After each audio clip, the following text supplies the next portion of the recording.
Bienvenue sur Indépendante et Authentique, le podcast pour booster ton état d'esprit et ton entreprise. Je suis Pêche et j'accompagne les entrepreneurs à croire en elles, à développer leur activité et à garder un état d'esprit positif et motivé. Chaque mercredi, je te partage des conseils autour de l'entrepreneuriat, une réflexion de développement personnel ou encore l'interview d'une femme inspirante qui te partagera sa vision de la vie et de l'entrepreneuriat. Et aujourd'hui, on se retrouve avec Sarah Retcher, professeure de méditation et entrepreneur du bien-être. Et comme avec Sarah, on aime parler de cœur à cœur et surtout le cœur ouvert, on a très vite commencé à échanger sur tous les mots qui nous tracassent quand on veut devenir ou quand on est déjà entrepreneur. Avec Sarah, on a notamment parlé de comment accueillir ses peurs et ses émotions, de que faire quand on a un coup de mou et qu'on a envie de rien, qu'on est planté dans son canapé et qu'on veut qu'on nous fiche la paix. On a aussi parlé des mots à bannir de son vocabulaire, de ses petits conseils pour surpasser ses peurs et de comment associer le fait de gagner de l'argent quand nous, tout ce qu'on veut, c'est avant tout aider les autres et être utile. Donc comme tu peux l'entendre, encore une fois, ça va être une conversation extrêmement riche, extrêmement humaine, parce que Sarah, c'est honnêtement l'une des femmes les plus douces, bienveillantes et fortes à la fois que je connaisse. C'est vraiment une femme dont la lumière et la sagesse me fait toujours énormément de bien et avec qui je prends un immense plaisir à échanger à chaque fois que j'en ai l'occasion. Donc j'espère vraiment que cet échange avec Sarah te plaira, t'aidera et t'apaisera. Et si c'est le cas, n'hésite pas à nous le faire savoir sur Instagram, notamment en faisant une story pour partager le podcast parce que d'une part, ça nous fera chaud au cœur et en plus, ça permettra à d'autres personnes de le découvrir et elles aussi d'avoir accès à toutes ces petites pépites qui arrivent. Donc voilà, je te remercie par avance, je te mettrai les liens de nos Instagram dans les notes de l'épisode pour que tu puisses nous retrouver. Et sur ce, je te laisse avec notre belle conversation. Est-ce que, pour commencer, tu peux peut-être te présenter pour les personnes qui, malheureusement, ne te connaissent pas encore ? Bien sûr. Déjà, merci pour cette invitation et ce moment qu'on va partager ensemble, déjà. Je suis vraiment honorée et très touchée, donc très heureuse. Je m'appelle Sarah, je suis guide en méditation et praticienne Reiki.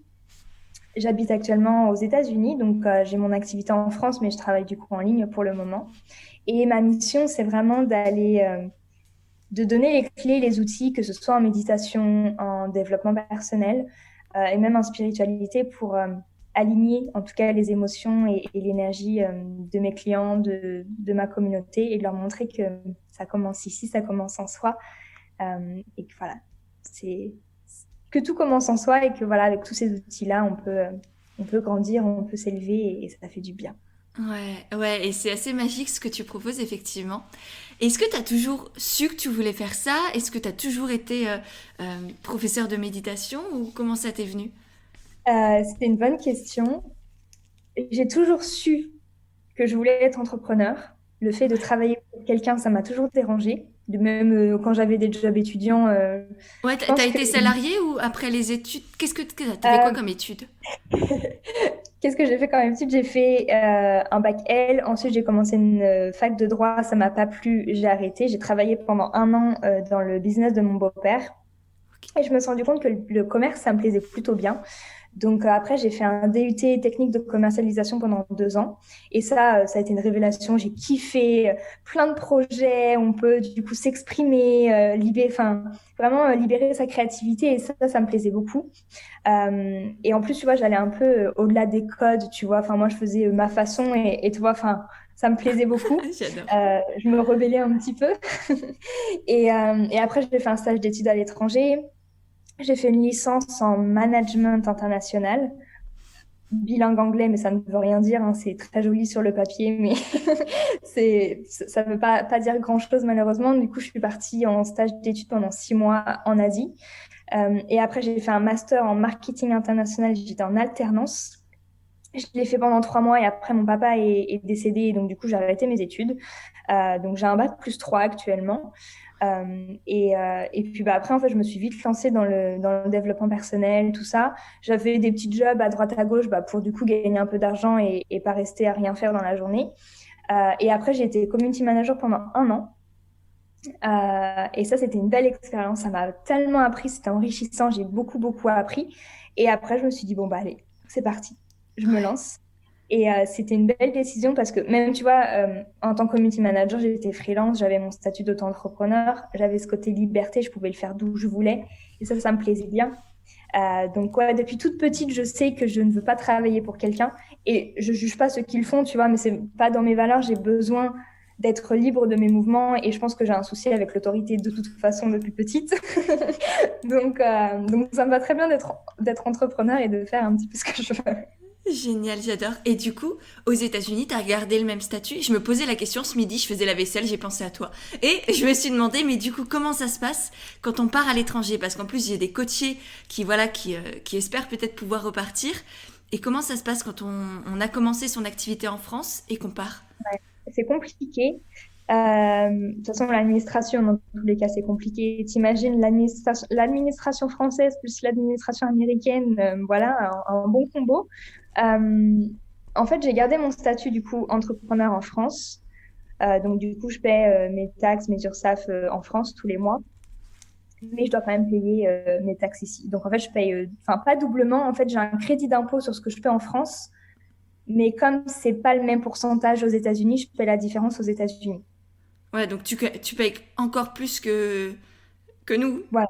Ouais. Ah, Déjà, tu vois, tous les mois, ça fait mal au cœur. Enfin, on parlait d'abondance il y a quelques semaines, il y a quelques jours, mais ça fait quand même mal au cœur, tu vois, de te dire, ouais. merde, c'est un bon mois et il y a quand même une grosse partie qui part. Et en plus, tu sais que tu dois aussi donner aux États-Unis. Tu dis, bon, Ouais. Surtout que toi, autant moi, tu vois, je me dis, allez, c'est pour la santé, c'est pour, tu vois, enfin, tu te dis, c'est pour, voilà, ouais, au niveau social, c'est beau. Globalement, c'est beau, c'est pour la retraite totalement. de mes parents, etc., etc.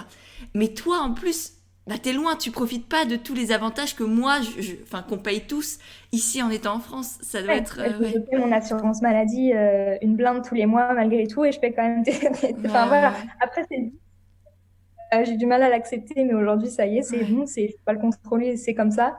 Euh, et ce qui est juste intéressant par contre, c'est quelque chose qui est quand même bien, c'est qu'ici aux États-Unis, donc même si j'ai mon statut en France, je peux mettre toutes mes charges. Donc, je peux passer mon loyer, je peux passer mes logiciels, je peux passer toutes mes formations en tant que charge et je ne paie pas d'impôt sur ces charges-là.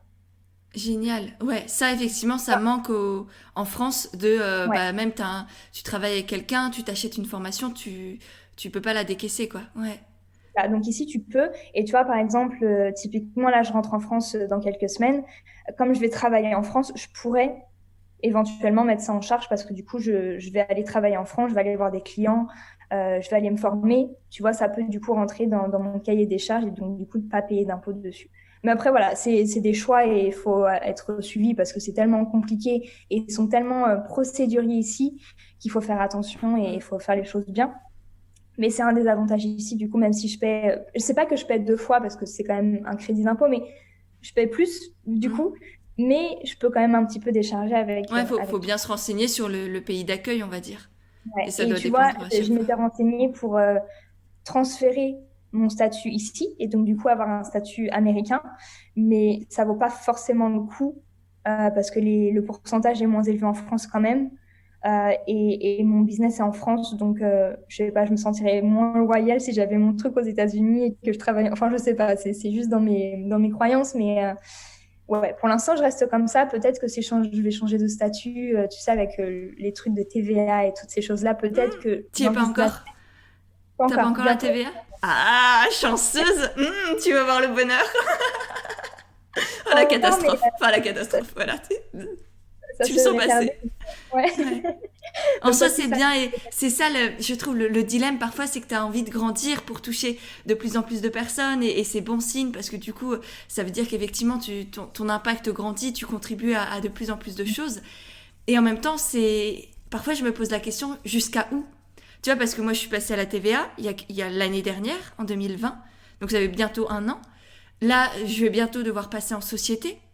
Et à chaque fois, ça devient aussi de plus en plus compliqué. Parce que les problèmes que tu as au début, ok, tu les as peut-être plus au bout d'un an, 2 ans, quand ça roule, on va dire. Mais il y en a toujours des nouveaux qui arrivent, Bah et oui. parfois même des pires. Enfin, je sais que la pression Ouais. que j'ai, elle est de plus en plus grande, surtout quand tu commences à travailler avec des gens qui comptent sur toi pour avoir au moins un bout de salaire si ce sont des freelances, même s'ils ne sont pas en CDI en 35 heures, et tu leur ramènes un petit bout de salaire. Donc, il y a plein de choses qui s'accumulent. Et c'est vrai que ça, souvent, enfin moi, je m'en rendais pas du tout compte quand je me suis lancée. Et du coup, c'est vrai que je sais que chez mes coachés aussi, elles ont envie que ça aille vite, que ça grandisse vite, d'avoir plein de clients très vite, etc.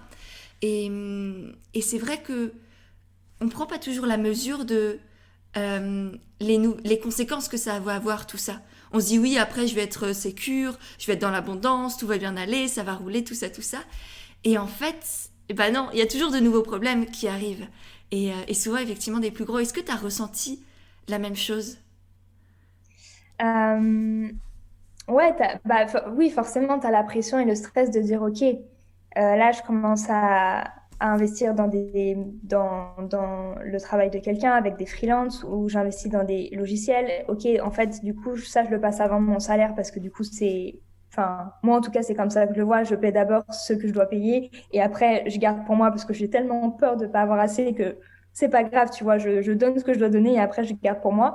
Donc, il y a quand même cette pression, effectivement, quand tu grandis, que ton business grandit, bah, forcément, tu paies plus de taxes aussi, mais c'est le but du jeu, c'est que ton entreprise, elle est saine aussi.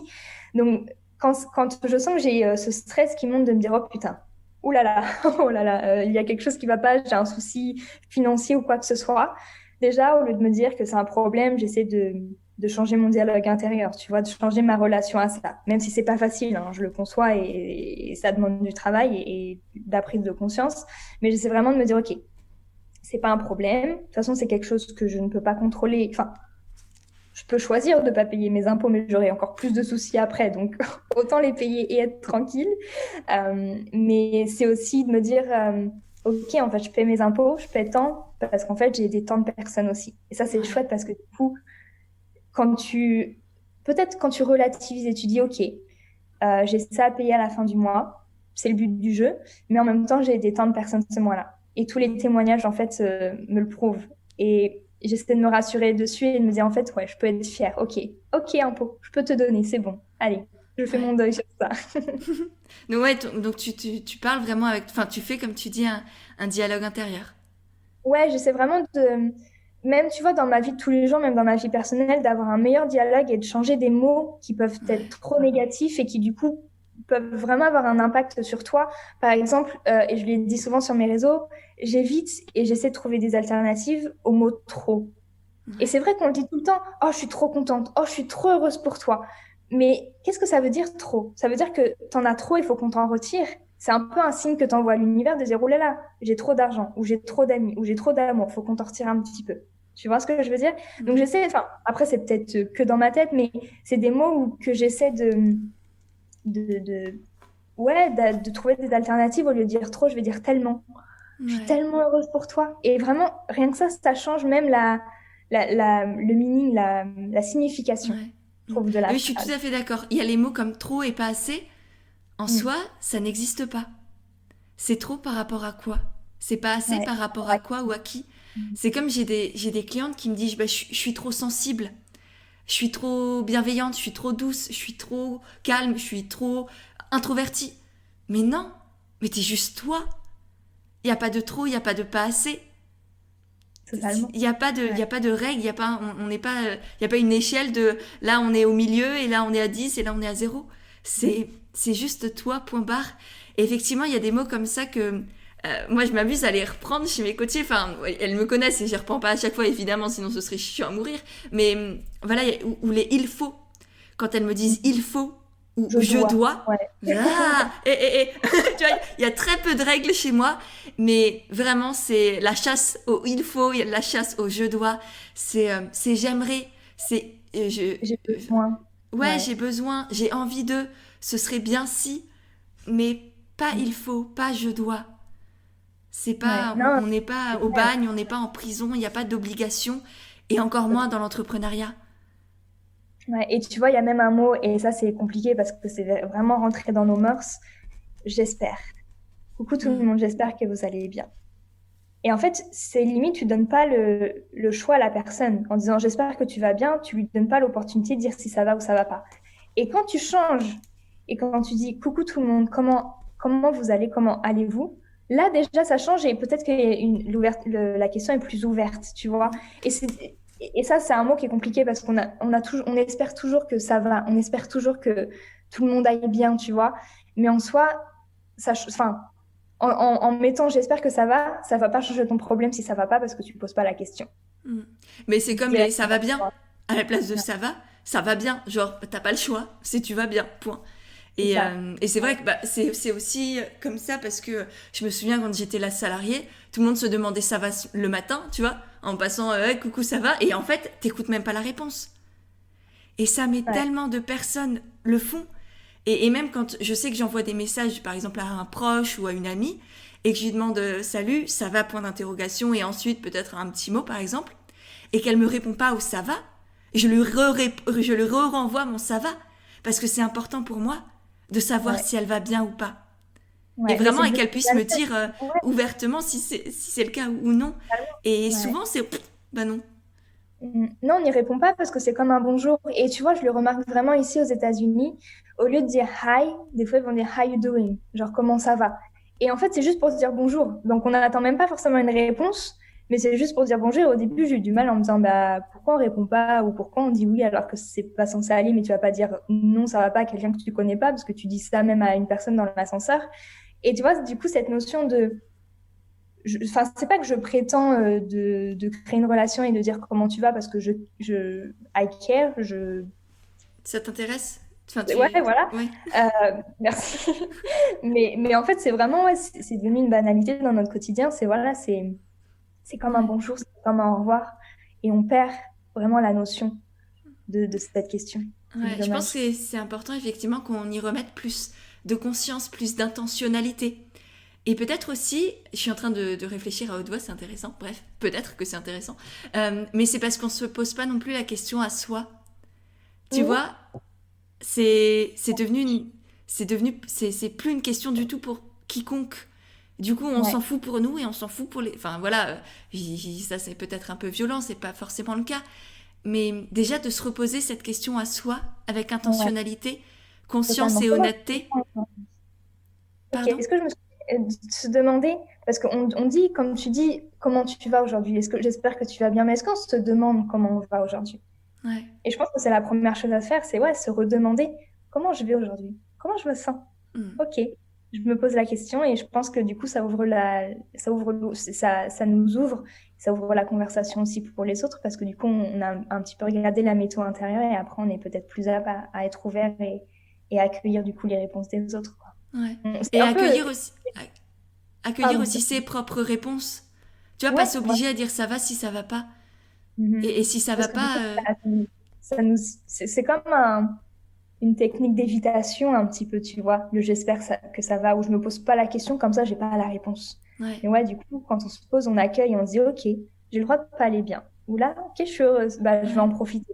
Qu'est-ce que je peux faire pour justement cultiver ce sentiment de gratitude, de bonheur?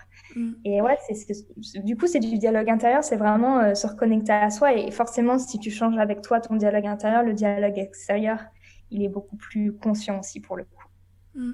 Est-ce que tu aurais un conseil ou une astuce ou quelque chose pour une personne qui se réveille le matin et qui va pas bien? Tu sais, enfin moi ça m'arrive souvent le soir je me couche, tout va bien globalement, et le matin je me réveille avec une sensation de bah ça va pas, il y a un truc qui cloche, j'ai pas envie ce matin.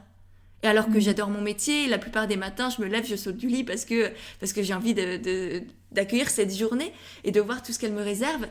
Et puis il y a des matins, et ce matin notamment, honnêtement, où je me suis dit, bah non, là, j'ai pas envie de sortir du lit. Et qu'est-ce que tu Mhm. peux conseiller dans ces moments-là? Ou qu'est-ce que tu fais toi? C'est une bonne question.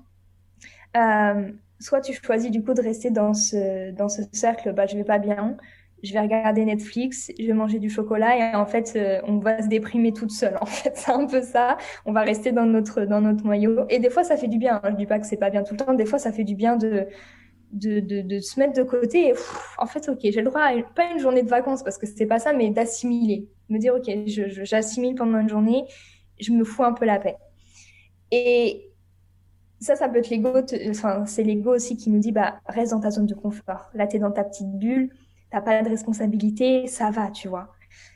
Ou alors, tu peux te dire, ok, est-ce que j'ai envie de rester comme ça toute la journée? Est-ce que j'ai envie d'utiliser chacune de mes secondes aujourd'hui pour être comme ça? Sachant que je vais à peut-être 50% culpabiliser d'avoir fait ça à la fin de la journée. Est-ce que j'ai envie de m'affliger ça ou pas? Et donc, du coup, se dire, OK, là, actuellement, j'ai tous les outils Qu'est-ce que je peux faire pour justement changer ma physiologie, changer mon état d'esprit? Sachant qu'une émotion, ça passe en 90 secondes dans la tête. Après, c'est à nous de... Est-ce qu'on la garde ou est-ce qu'on move on, on passe à autre chose? Donc, du coup, ce que je fais quand ça arrive, parce que ça arrive à tout le monde, je danse, je change ma physiologie. Je mets de la musique qui bouge, qui me donne le sourire, et hop, et je danse devant mon miroir, et je passe un moment avec mon enfant intérieur, et ça va très bien. Donc ça, c'est la première chose. Ensuite, c'est prendre le temps de déjeuner, de me faire un vrai petit déjeuner, ou tu vois, enfin, prendre le temps d'assimiler tous les sens, tout ce qui se passe dans ma tasse de thé, tu vois. Prendre une bonne douche. Ça fait du bien aussi, et la prendre consciemment. Et de se dire, OK, là, je suis dans ma douche, il y a l'eau qui coule, ça me fait du bien, je me recentre. Et se concentrer du coup sur le positif au lieu de se dire, ah bah là, ça va pas, ah bah... Non, là, Surtout j'ai pas que faire couler de l'eau, faire couler de l'eau sur soi, ça remet à zéro les émotions. Exactement. Et même l'énergie, parce que du coup, tu laisses couler un petit peu toutes les particules que tu n'as pas forcément envie d'avoir avec toi. La méditation, forcément, la méditation, ça aide pour se recentrer. Et je dirais même poser des mots sur des émotions. Poser des mots sur des émotions et de dire, OK, là, ce matin, ça va pas. Je l'accueille. C'est OK, en fait. Pourquoi ça va pas? Sans trop se demander le pourquoi du comment, parce que sinon on s'en sort pas, mais se dire, OK, il n'y a pas forcément de raison particulière, est-ce que j'ai envie de rester comme ça ou pas? Et là, du coup, c'est plus une question de choix et de décision qu'autre chose. Donc, il y a plein d'outils qu'on peut utiliser, ouais, la danse, le mouvement, aller faire une marche dehors, sortir, prendre l'air, se concentrer un petit peu sur l'extérieur. Et voilà, je pense que chaque personne a ses outils, ses propres outils quand ça va pas bien. Mais moi, en tout cas, c'est ce que je fais. Quand je sais que ça va vraiment pas, je sors, je mets mes baskets et hop, je fais une marche de 30-40 minutes, ça me fait du bien. Je vais danser, je vais méditer. Enfin voilà, il y a plein de choses comme ça où je fais du Reiki aussi, comme ça m'harmonise vachement en termes d'énergie. Mais ouais, c'est un petit peu les outils que j'utilise quand ça va pas. Et je me demande, est-ce que j'ai envie de rester comme ça? Est-ce que j'ai envie de culpabiliser à la fin de la journée ou pas? Et il n'y a pas des fois où tu te dis, bah non, j'ai pas envie de rester comme ça, et en même temps, là, j'arrive pas à me bouger. Ouais, Tu ça vois, arrive. le Et dilemme de. ça, bah, En même temps, je suis devant Netflix, en même temps, j'ai pas envie d'être juste devant Netflix, mais. Enfin, quand c'est comme ça, ouais, bah, alors soit je reste comme ça et je me dis, bah, ok, là, j'ai vraiment pas envie, bah, j'accepte et je vais rester comme ça. Et c'est ok. Je pense qu'il y a vraiment ce lâcher prise de dire, ok, j'ai le droit d'être comme ça et je vais ouais. pas culpabiliser parce que je devrais faire autre chose. Ouais, pas Euh, rajouter une émotion douloureuse sur une émotion qui est déjà ouais, voilà, douloureuse. c'est ça. Parce que Si souvent, on tu fait vois, ça.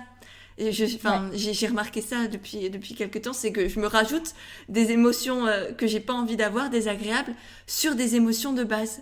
Et mm, du coup, c'est deux fois plus douloureux, deux fois plus désagréable et deux fois plus long aussi à faire partir.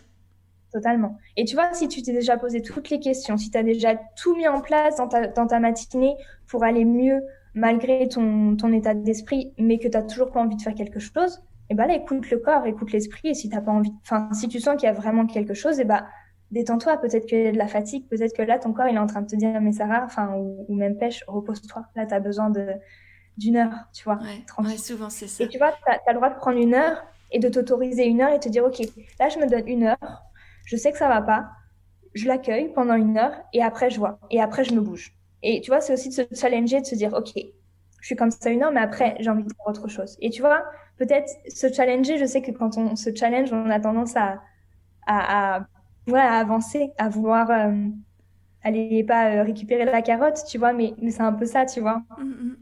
Bah ouais, quand ça va vraiment pas et que tu le sens, bah c'est ok.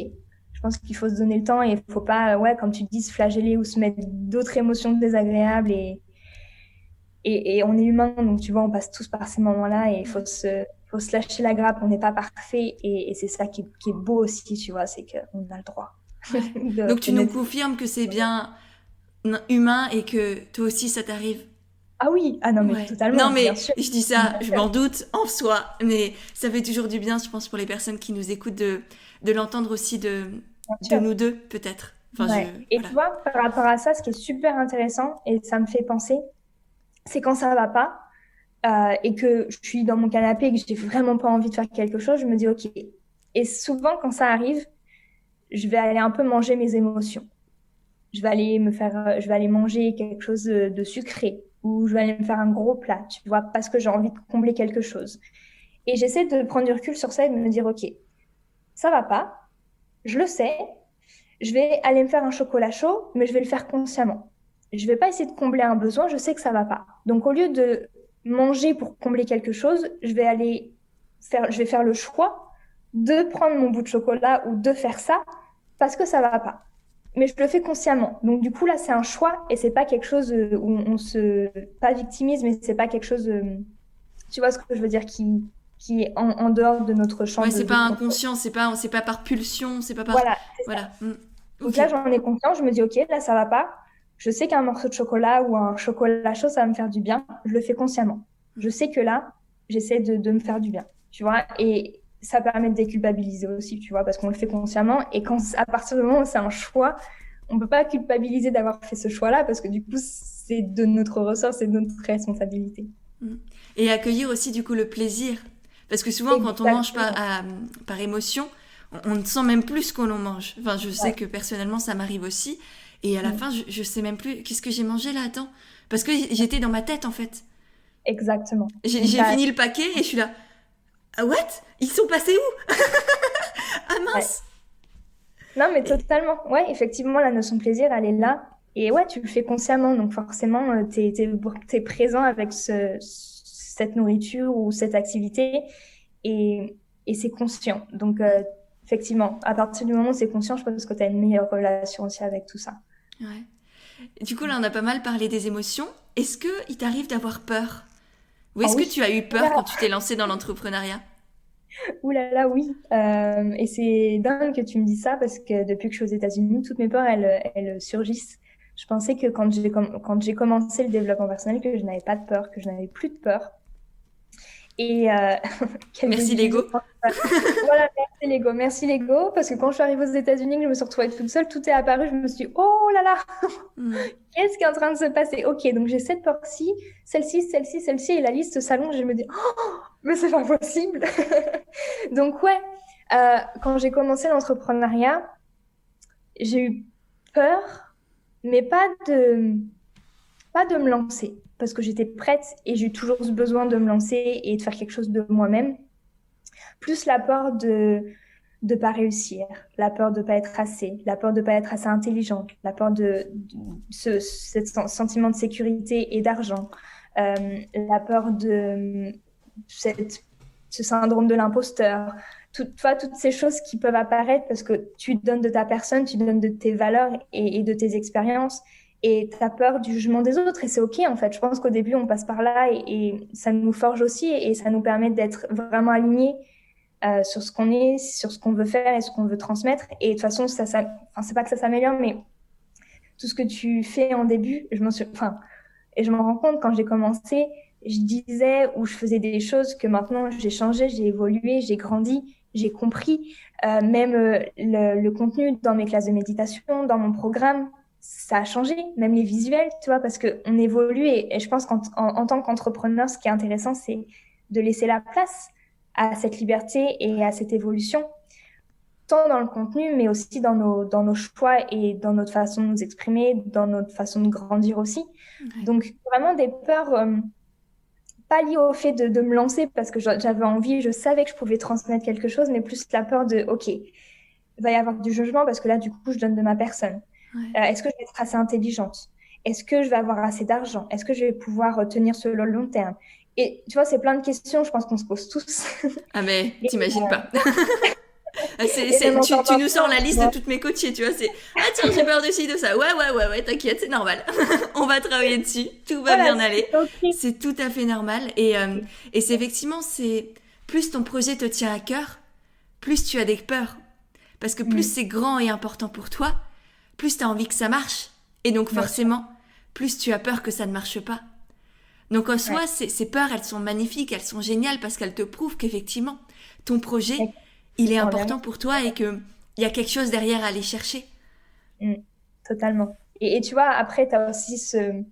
En plus, tu vois, dans mon domaine où on est vraiment dans l'entraide, dans le fait d'accompagner un maximum de personnes dans leur propre développement personnel, dans le développement de leur entreprise, on a aussi je sais pas si c'est un syndrome ou quoi que ce soit, mais cette peur de, OK, en fait, je le fais, mais faut que je gagne de l'argent pour, du coup, pouvoir donner. Donc, est-ce que je le fais avec le cœur ou est-ce que je le fais avec quand même une petite idée derrière de il faut que je gagne de l'argent, tu vois? Et au tout début, j'ai eu cette sensation de est-ce que je suis vraiment honnête avec moi-même? Est-ce que je le fais pour les autres et parce que enfin, c'est incroyable d'aider ou parce que j'ai besoin d'argent? Tu vois, il y a ça aussi et je pense qu'on voit tellement d'entrepreneurs commencer qu'on se dit ah ouais, mais j'aimerais trop être entrepreneur, on gagne de l'argent, etc. Et je pense qu'on a une idée aussi de tout ça. Et j'ai compris que je le fais parce que j'ai envie d'aider et l'argent, ça vient après. Et c'est vraiment pas ma motivation principale. Alors oui, c'est important. C'est un outil. Ça me permet de vivre et de manger au quotidien et de pouvoir donner, de me former, de donner encore plus. Mais il y a cette relation au début qui a été un peu conflictuelle, en tout cas au début. Et ça me mettait pas mal de résistance. Et même encore aujourd'hui, j'ai ma coach. Elle m'aide à travailler cette relation à l'argent, à l'abondance, à l'entrepreneuriat. Au fait on n'est pas obligé de travailler 12 heures pour gagner bien sa vie, au fait on n'est pas obligé de gagner moins si on fait quelque chose qui nous fait vibrer et qu'on peut gagner très bien en faisant quelque chose qui nous fait vibrer justement, tu vois.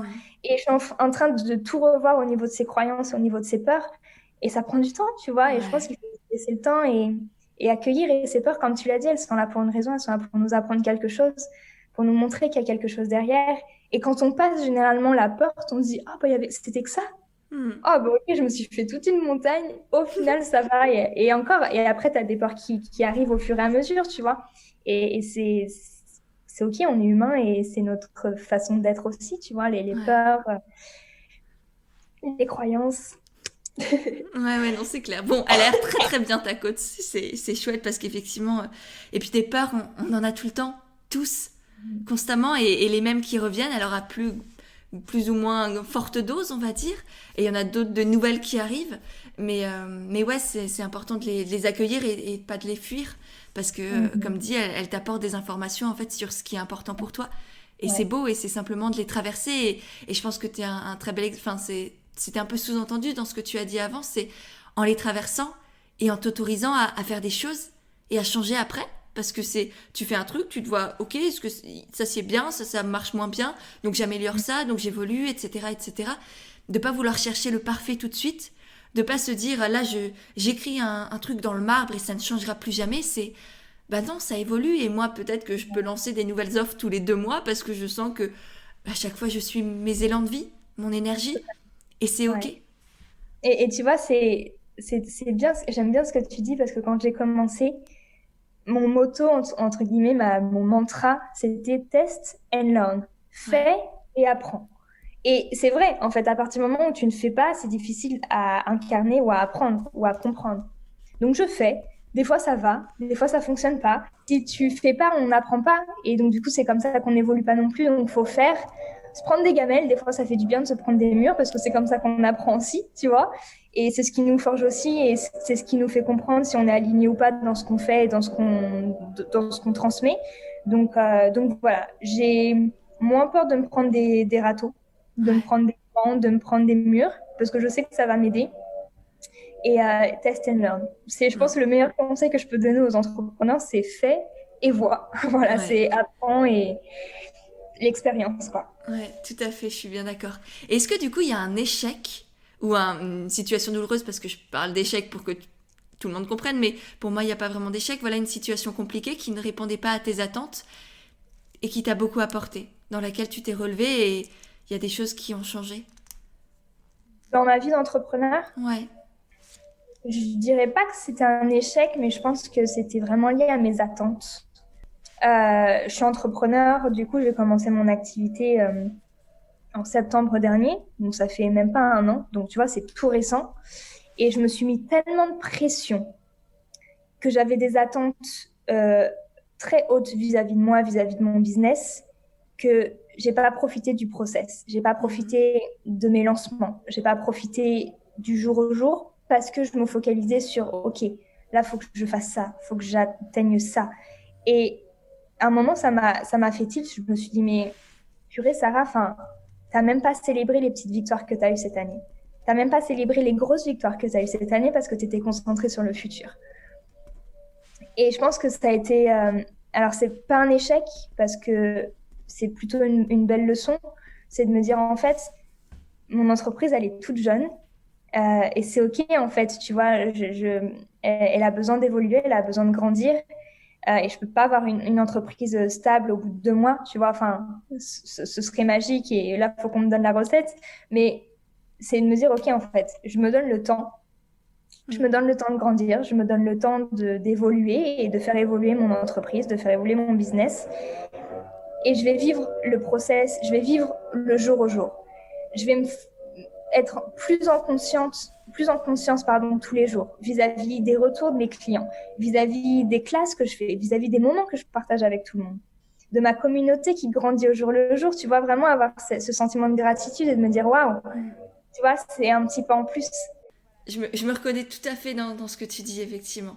Il y a tout qui allait très très vite et peut-être tant mieux d'une certaine manière parce que peut-être qu'il y a des gens qui nous écoutent qui se disent ouais mais arrête de te plaindre. Donc bien sûr c'est chouette mais c'est effectivement savourer le chemin aussi. Parce que là c'est limite on est dans la première enfin on est en haut de la première montagne qu'on voulait gravir et on n'a pas vu de paysage entre-temps. On a juste foncé tête baissée, on a vu que le sentier et on n'a pas vu tout ce qu'il y avait autour et alors que c'était tellement beau en fait avec le recul que là, oui, moi aussi j'apprends tout ça et merci de rappeler. C'est effectivement où que vous soyez dans votre chemin entrepreneurial, qu'il ait commencé ou pas, savourez chaque moment, vraiment, c'est hyper important. Et chaque Ouais. difficulté aussi parce qu'elle va vous apprendre beaucoup. Totalement. Ouais, même si c'est difficile et compliqué, et on se dit mais pourquoi moi, mais pourquoi à ce moment-là? C'est que ça, il y avait une raison et c'est que ça fait du bien et qu'on en avait besoin pour apprendre et développer quelque chose dans son business ou avec soi-même. Mais ouais, je pense que les attentes qu'on a, et tu vois, encore une fois, je pense qu'on se compare aussi beaucoup. Donc on se dit bah ok, je suis entrepreneur, moi j'ai envie d'être comme cette personne. Et on va trouver un peu cet objectif un peu dans le futur ou des illusoires parce que chacun a son propre chemin, chacun a ses valeurs et sa propre énergie et on transmet différemment plein de choses au quotidien, tu vois. Donc c'est se dire, OK, j'ai des attentes et heureusement qu'on en a parce que ça nous booste aussi, ça nous donne un petit coup de stress qui fait du bien, mais de se dire, OK, en fait, j'ai déjà fait tout ça. Mhm. Donc je vais me Surtout qu'on célébrer.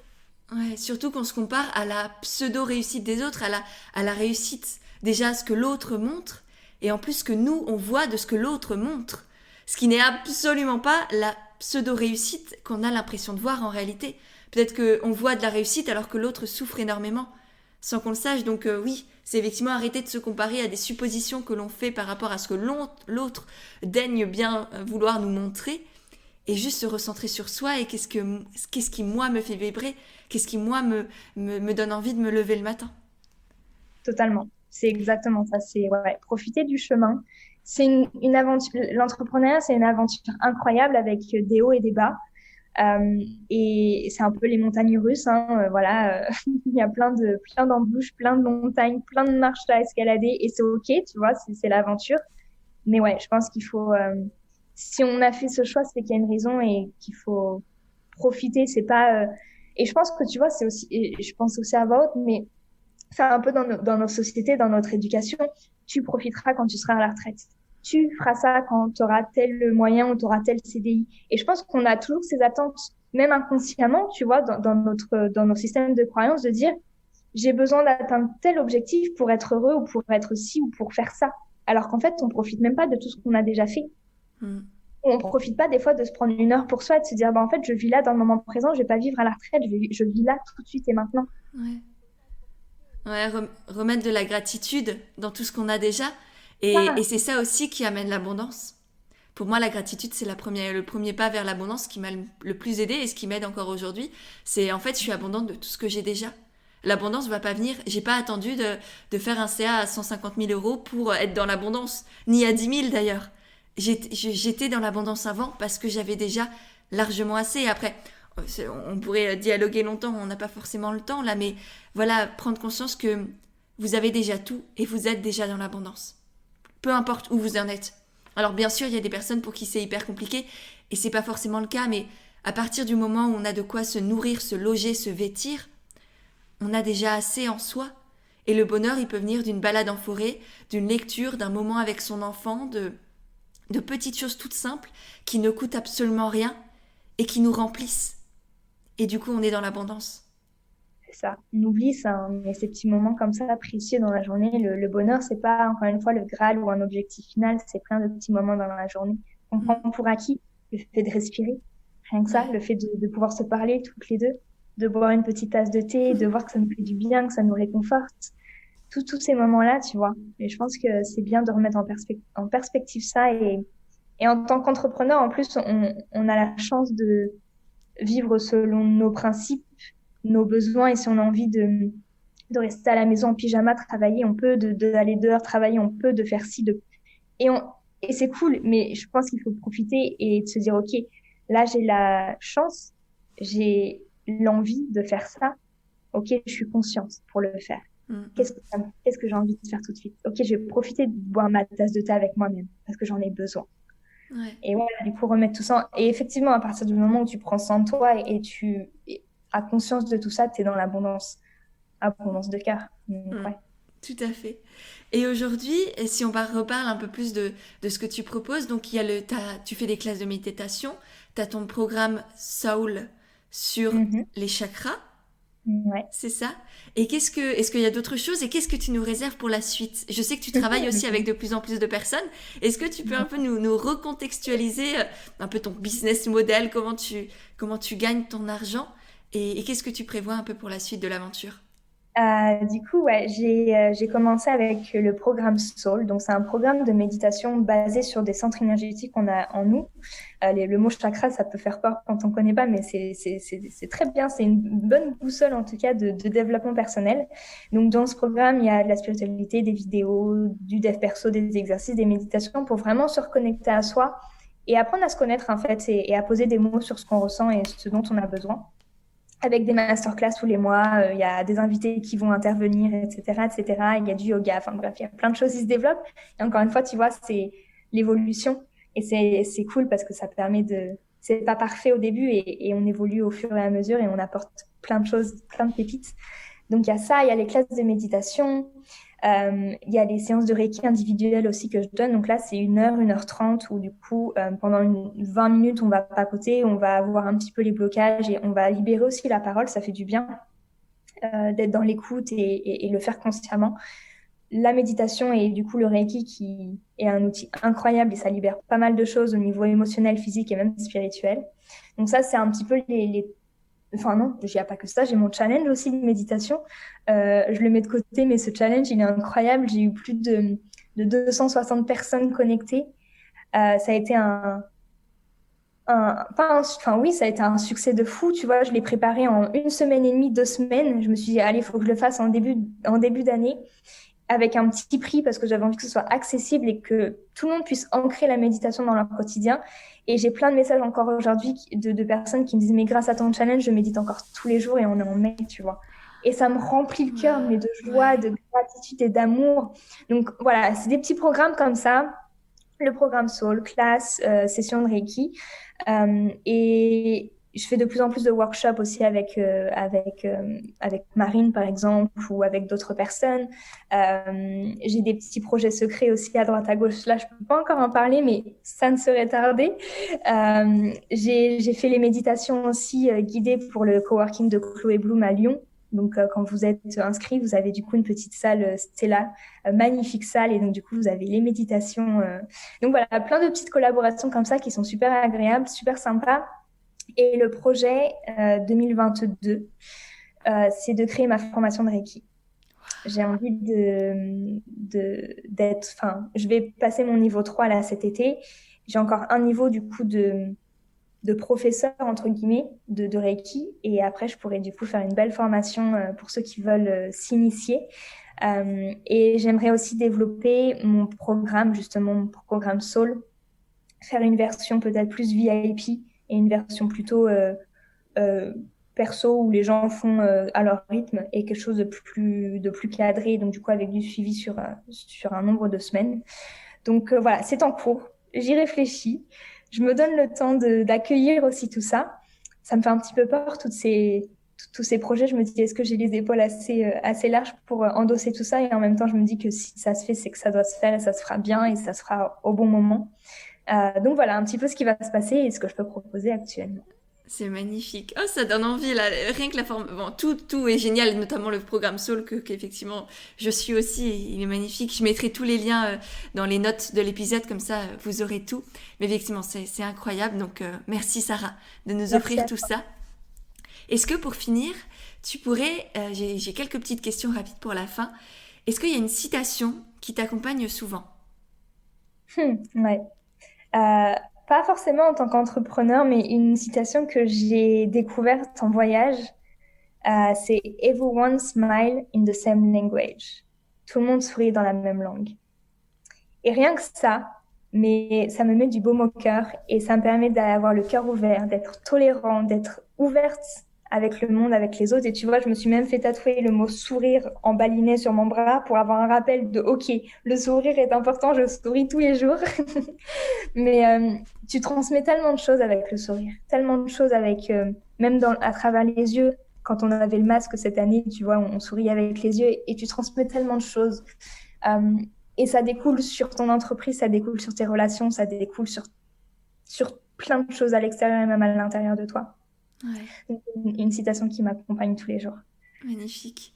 Est-ce qu'il y a des femmes qui t'inspirent, enfin des femmes, ou des hommes, des personnes qui t'inspirent, notamment peut-être qu'on peut facilement retrouver sur Instagram, où tu suis par exemple toutes les stories au quotidien, ou à peu près, il y a des gens comme ça?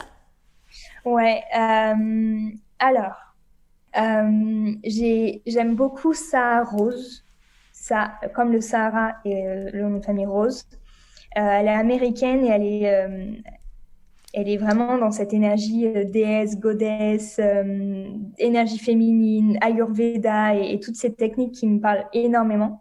Donc elle, je la suis, je suis sa formation, enfin bref, à fond dans ce qu'elle fait. Il y a Chloé Bloom aussi, forcément. Là, c'est les deux qui me viennent en tête. Il faudrait que je regarde mon téléphone pour voir tu sais, les premières Ouais, bah stories. si tu veux regarder, si t'as 3 secondes et demie, vas-y, hein, si tu l'as sous la main. C'est vrai que Instagram fait tellement bien les choses avec son algorithme. Ouais, Magnifique. non, mais tellement. Après, tu vois, j'ai Marine Francisco, Ouais, c'est une de mes meilleures amies et elle m'inspire aussi en tant que femme, en tant qu'entrepreneur, elle est incroyable. Lisa Salis aussi, que j'aime énormément. Ah oui, il y a quelqu'un aussi que j'adore. Alors, c'est un Américain. Faudrait que je retrouve le nom, je ne sais plus, j'ai pas envie de l'écorcher. Il est dans la pleine conscience et ce gars, à chaque fois qu'il fait des vidéos ou des posts, je me dis, mais waouh, Cory Muscara. Il fait des petites vidéos de 15 secondes et à chaque fois tu dis, ah mais ouais, mais il a trop raison. Ah mais ouais, en fait, ok. Donc ouais, non, mais ces personnes-là principalement, et après ça change aussi, tu vois, selon mon évolution personnelle, mais là, de tête comme ça, je te dirais ces personnes-là.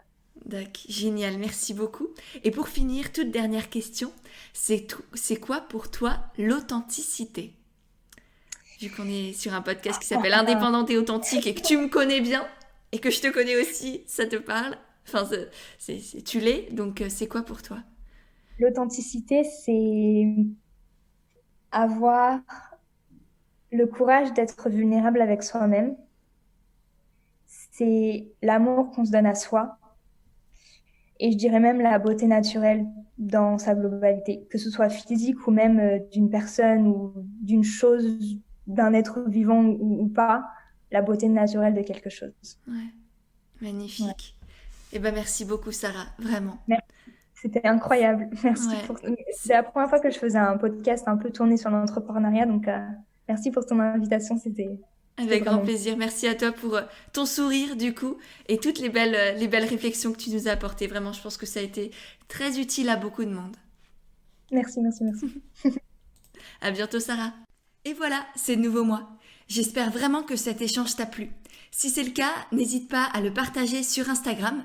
Tu auras les liens de nos comptes directement dans les notes de l'épisode. J'ai déjà hâte de voir tes petits retours, de pouvoir te lire et te repartager. Et si jamais toi aussi tu veux entreprendre en restant toi-même et aligné avec tes valeurs, je t'ai créé tout un guide gratuit pour entreprendre avec authenticité et naturel. Tu auras le lien aussi pour le télécharger directement dans les notes de l'épisode et ensuite je te le renverrai par email. Il est rempli de conseils, d'astuces, de petits exercices à faire pour t'aider à développer ton projet et faire en sorte qu'il te ressemble vraiment pleinement. Donc voilà, tu as le lien aussi dans les notes de l'épisode. Et pour finir, si vraiment tu as aimé le podcast, n'hésite pas à le faire savoir en laissant des petites notes et des étoiles sur Apple Podcast. Parce que ça aussi, ça m'aide énormément à faire grandir et à faire connaître le podcast et du coup aider et toucher de plus en plus de personnes. Voilà, je te remercie sincèrement par avance et je te dis à mercredi prochain pour un nouvel épisode d'Indépendante et Authentique.